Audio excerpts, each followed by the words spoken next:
Hello प्यारे बच्चों।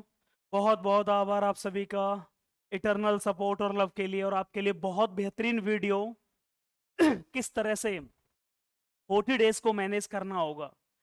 समय आ गया है 02 2025 इनटेक। 18 अक्टूबर को एग्जाम है और लास्ट के 40 दिन हमारे पास हैं। बहुत सारे बच्चे एक फियर से गुजर रहे हैं, इंटरनल फियर, बहुत सारा प्रेशर। और वो प्रेशर उतना डर पैदा कर देता है कि पढ़ाई में भी मन नहीं लग पा रहा है। सर क्या करें? What should we do? इस समय क्या करना चाहिए? What should be the best strategy? What would be the best strategy that you can follow for 40 days? मैं आज आपको बताने जा रहा हूं। बहुत इंपॉर्टेंट है किन चीजों पर फोकस करना। प्लीज, सेल्फ स्टडी कैसे करनी है, इस बात को समझना होगा। बहुत बच्चे नॉन डायरेक्शनल पढ़ाई कर रहे हैं, आप समझ पाओगे इतनी नॉन डायरेक्शनल सिलेक्शन बहुत दूर है। प्लीज चीजों को समझने की कोशिश करिए। कैसे सिलेक्शन होना है, कैसे करें रिवीजन, कितनी देर पढ़ना होगा। और मॉक टेस्ट, हर बार मैं कहता हूं mock test would play an important role to qualify और to maximise your score in the examination hall. बहुत इंपॉर्टेंट है। अभी क्या करना है, समय पर प्रेशर को नहीं लेना है, उसके लिए क्या करना पड़ेगा। सबसे पहले आपको ध्यान से देखिएगा एक बात। यहां तुम क्या करना है आपको, हमारे पास 40 डेज का प्लान किस तरह होना चाहिए वो समझने की कोशिश करिए प्लीज। सबसे पहले यहां मैं सबसे ज्यादा फोकस करूंगा सेल्फ स्टडी को। सेल्फ स्टडी, आप 10 घंटे पढ़ लीजिए टीचरों से, जब तक सेल्फ स्टडी नहीं करेंगे प्लीज कुछ होने वाला नहीं है। सेल्फ स्टडी बहुत जरूरी है। यदि आप स्लॉट्स में डिवाइड करूं तो मैं हर सब्जेक्ट की बात करूं, ध्यान से सुनिएगा।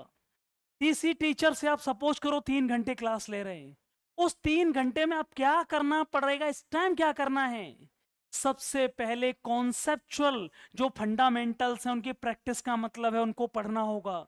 कॉन्सेप्ट को खत्म करना है सबसे पहले। उसके बाद टॉपिक वाइज प्रैक्टिस शाम को होनी चाहिए, जो टीचर ने पढ़ाया टॉपिक वाइज प्रैक्टिस। और शाम को सोने से पहले फिर उसके बाद कंप्लीट मिक्स्ड प्रैक्टिस, जितने भी टॉपिक हो गए।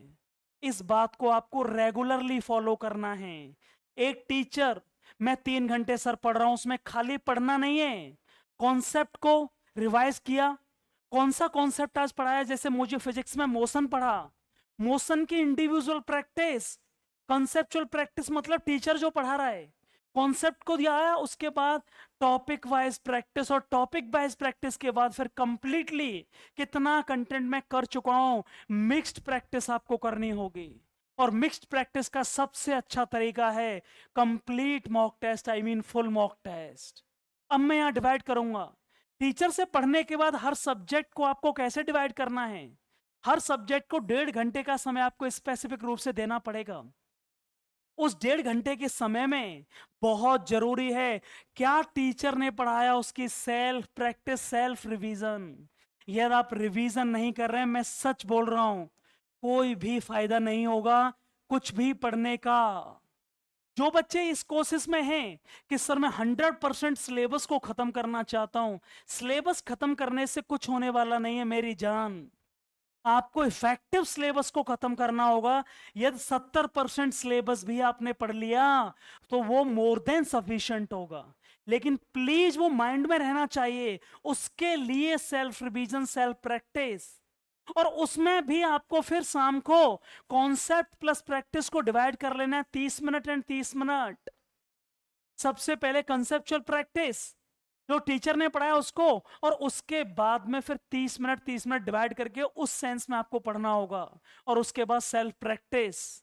इस तरीके से आपको, और शाम को सोने से पहले रेगुलरली एक मॉक टेस्ट, रेगुलरली एक मॉक टेस्ट। और कोशिश करिएगा प्लीज, ये हिंदी वाले कहाँ है वर्ड, हिंदी वाला, एंड कोशिश करिए प्लीज सॉल्यूशन, सॉल्यूशन से मिस्टेक्स को ढूंढिएगा, अवॉइड करिएगा। सॉल्यूशन बहुत बेहतरीन करना जरूरी है। सॉल्यूशन से। मिस्टेक्स कहाँ कहाँ मेरी मिस्टेक हो रही है उन पर फोकस करना जरूरी है। कौन सा वो पार्ट है इंग्लिश में, रागा में, फिजिक्स में, मैथ में, कौन से वो चैप्टर्स हैं कि कहाँ क्वेश्चन आते हैं और वो गलत हो रहे हैं, प्लीज उन पर जरूर फोकस करना है। 40 दिन का समय हमारे पास है। टाइम को प्रॉपरली जब तक आप डिवाइड नहीं करेंगे कुछ होने वाला नहीं है। मैं 20 घंटे पढ़ने की बात नहीं करता। एयरफोर्स जैसे एग्जाम के लिए मात्र 6 to 7 आवर्स की इफेक्टिव स्टडी, क्लास के बाद बता रहा हूं मैं, 6 से 7 घंटे क्लास के अलावा, जो भी आप क्लास ट्यूशन कोचिंग ले रहे हो उसके अलावा जो घर पर 6 से 7 घंटे भी इफेक्टिव स्टडी है वो बहुत सफिशिएंट है, मोर देन सफिशिएंट है। 40 दिन में एक भी दिन ऐसा नहीं होना चाहिए जिस दिन मॉक टेस्ट ना लगाए जाएं। Complete mock test, full mock test लगाने हैं। इंडिविजुअल प्रैक्टिस तो करनी ही है, लेकिन मॉक टेस्ट याद रखना इंडिविजुअल चैप्टर के हिसाब से कुछ नहीं होगा। आपने सोचा 2 चैप्टर हुए, 2 का मैंने मॉक टेस्ट लगा लिया, नंबर आ गए 50 में से 50। फुल मॉक टेस्ट चाहे नंबर, अब इस समय आपका सिलेबस मुझे लगता है 50% के आसपास हो चुका होगा। ये मैं आशा करता हूं कि इस टाइम सिलेबस आपने 50 to 60% पढ़ लिया होगा। रिवीजन जो क्लासेस कर रहे हैं, जो रिवीजन कर रहे हैं आप, रिवीजन क्लास में जो टीचर से पढ़ रहे हैं वहां डाउट क्लियर करना जरूरी है, याद रखिएगा। वही उन डाउट्स को खत्म करिएगा। बिल्कुल भी कोई भी जो डाउट्स आपके आ रही हैं। अब अगली पॉइंट बात क्या मैं कहने वाला हूं, टॉपिक वाइज मॉक टेस्ट और फुल मॉक टेस्ट। सर क्या करना है, ये समय टॉपिक वाइज प्रैक्टिस का तो है लेकिन मॉक टेस्ट का नहीं है। मॉक टेस्ट केवल आपको फुल मॉक टेस्ट ही लगाने होंगे, इस बात को आप अच्छे से समझ लीजिए। फुल मॉक टेस्ट के अलावा आपको टॉपिक वाइज मॉक टेस्ट लगाने की बिल्कुल कोई ज़रूरत नहीं है, ये बात बहुत इंपॉर्टेंट है। अब हम चलते हैं थोड़ा सा आगे, इस बात को आप समझ लीजिए। यहाँ ग्रुप एक्स की मैं बात कर रहा हूँ। देखो मैंने कई बार इस बात को कहा है, इंग्लिश एक ऐसा सब्जेक्ट है जो स्कोरिंग है लेकिन उसके लिए प्रैक्टिस बहुत ज़्यादा ज़रूरी है। इस समय 40 दिन एक जबरदस्त प्रैक्टिस, जितना पढ़ा है उसको 10 टाइम्स रिवाइज करिएगा। 10 टाइम्स नहीं तो उसमें से भी भूल जाओगे, वो बहुत ज़्यादा इंपॉर्टेंट है। जितनी ज़्यादा प्रैक्टिस कर लोगे इंग्लिश का स्कोर उतना ही ज़्यादा इंप्रूवमेंट हो जाएगा।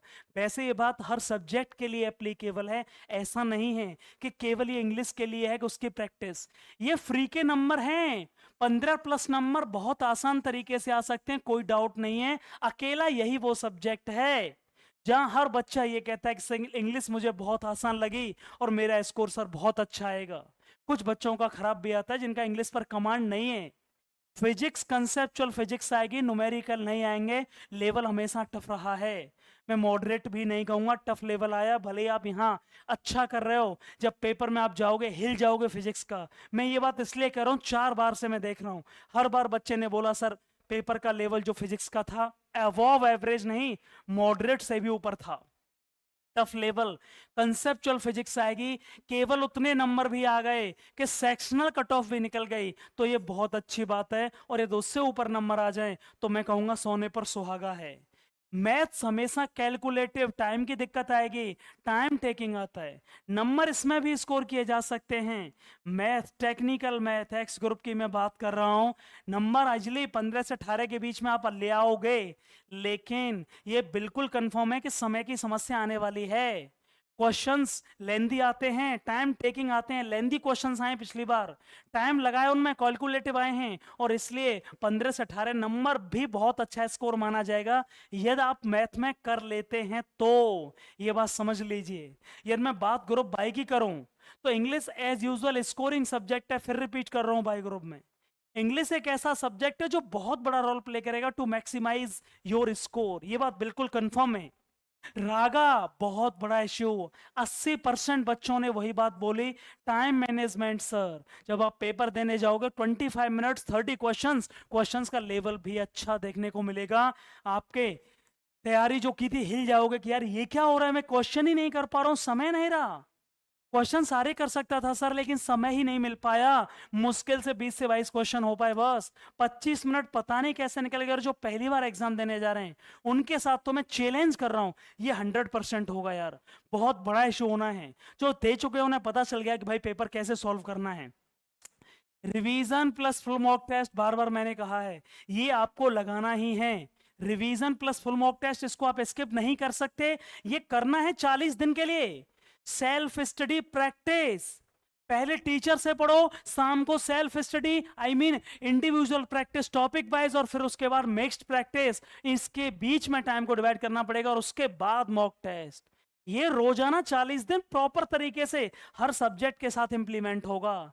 यदि मैं सेक्शनल कट ऑफ की बात करूं, पिछले 4-5 इनटेक में 10 नंबर कम से कम लाने पास होने के लिए इंग्लिश में, मैथ्स में 7.5 से 8 नंबर, फिजिक्स में 7 से 7.5 नंबर, और रागा में 15 नंबर। ये तो कम से कम है, ये मत सोचिएगा कि इनसे काम हो जाएगा। यदि ये जोड़ोगे तो ये पूरी ओवरऑल कट ऑफ क्लियर भी नहीं होगी। वाई ग्रुप के लिए 35 और एक्स ग्रुप के लिए लगभग 33 के आसपास आपको नंबर लेकर ही चलना पड़ेगा, तब जाके आप फाइनली सिक्योर्ड कहलाओगे। 31 से 32 नंबर भी एक्स ग्रुप में आ गए तो समझ लीजिएगा कि आपका सिलेक्शन हो जाएगा, बिल्कुल कंफर्म है। इसीलिए मैंने ये बात आपको बताई है। आई होप आपको वीडियो अच्छा लगा होगा, कितने आपको चीजें सीखने को मिली। प्लीज इस चैनल को सब्सक्राइब करिएगा, मैं हर चीज आपके लिए अपडेट दूंगा बहुत ही इफेक्टिव तरीके से। Thank you so much. जय हिंद, जय भारत।